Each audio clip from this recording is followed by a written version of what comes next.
What's up mga idol? NBA player ng Georgia, bilib na rin daw kay JB. Pero bago mo sana ipagpatuloy ang panonood mo, ay huwag mong kalimutan na mag-subscribe bilang suporta sa aking YouTube channel. Maraming salamat idol.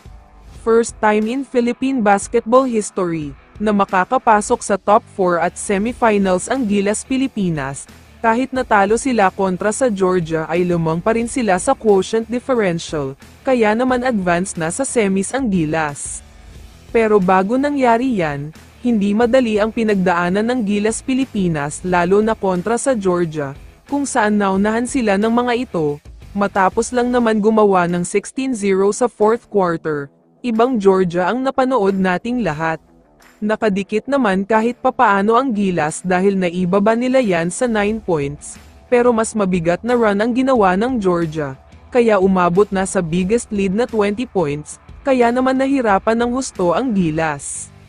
Hindi pa dyan natatapos ang problema, dahil nawala din si Kai Sotto matapos magkaroon ng injury sa may tagiliran, kaya sunod-sunod talaga ang problema ng Gilas, nawawala na rin ng pag-asa ang mga players nila.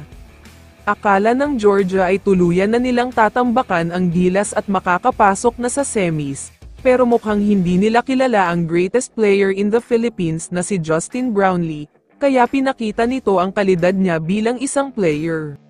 Binuhat talaga ni JB ang Gilas sa third quarter, kaya naman biglang naubos ang napakalaking kalamangan ng Georgia. Bigla nga bumaligtad ang laban at napatahimik ni JB ang napakaingay at mayabang na mga players ng Georgia.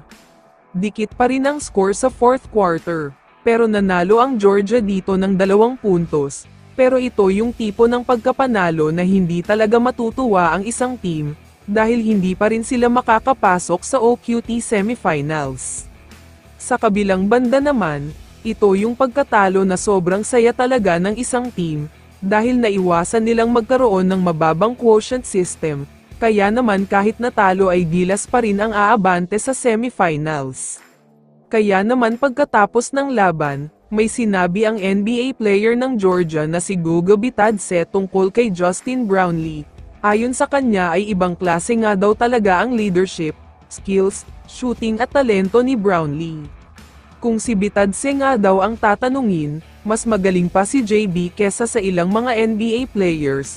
Marami na daw kasi siyang nakaharap na NBA players pero mas nabilib nga daw siya kay JB at pwede pa itong mag-NBA. Kaya naman kung ikaw ang tatanungin idol, ano ang masasabi mo sa sinabi ni Bitadse? I-comment mo naman ang sagot mo sa tanong na ito. So dito na nagtatapos ang video na ito. Maraming salamat sa pagsuporta at panonood mga idol. Ingat at bye-bye.